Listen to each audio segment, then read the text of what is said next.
ফেসবুকে ভারতের প্রধানমন্ত্রী নরেন্দ্র মোদীর বিরুদ্ধে স্ট্যাটাস দেয়ায় গুম হতে হয় ৩ তরুণ প্রকৌশলীকে। অজ্ঞাত স্থানে নিয়ে চোখ বেঁধে চালানো হয় অমানসিক নির্যাতন।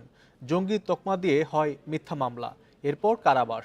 ২০২০ সালে বাংলাদেশের স্বাধীনতার সুবর্ণ জয়ন্তী অনুষ্ঠানে মোদীকে প্রধান অতিথি করার প্রতিবাদ করে ফেসবুকে স্ট্যাটাস দেওয়ার সামান্য কারণে এলোমেলো করে দেওয়া হয় তাদের জীবন।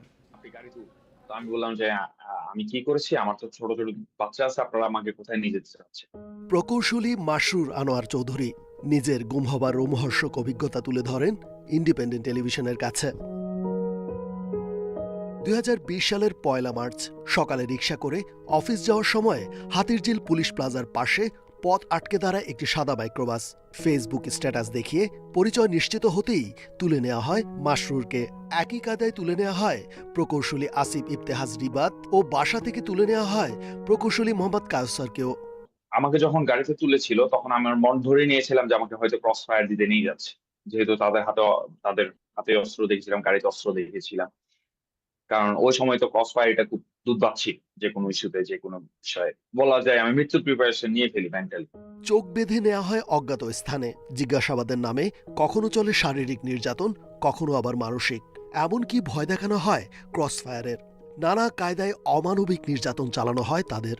এত পিটাইছে মানে ১ম ২-৪ পর্বে আমরা অবশ হয়ে গেছি। মানে এত পিটাইতেছে তখন আর আসলে ওইগুলা ফিল হচ্ছিল না এরকম।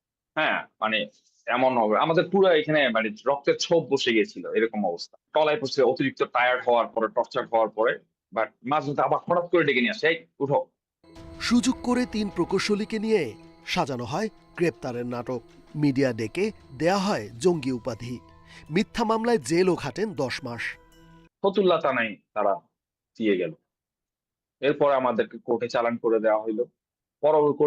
কোর্টে চালান করে দেওয়ার পর এরপরে আমরা জেলে গেলাম। জেলে গিয়ে ওখানে আমরা পত্রিকায় দেখলাম দেশকে অস্থিতিশীল করার জন্য গোপন বৈঠক করছিল। অফিসিয়ালি আমি এখনো একজন রাষ্ট্রদ্রোহী সন্ত্রাসী। ভুক্তভোগীদের অভিযোগ, র্যাবের দুর্নীতিগ্রস্ত কয়েকজন কর্মকর্তা পতিত আওয়ামী লীগ সরকারের সুনজরে থাকতে অতি উৎসাহী হয়ে এমন গুম ও মিথ্যা জঙ্গি নাটক সাজাত, ধ্বংস করে দিত অসংখ্য মানুষের জীবন। রেজওয়ানুল হক, ইন্ডিপেন্ডেন্ট নিউজ, ঢাকা। বিশুদ্ধ পানি নিশ্চিতে ৮,০০০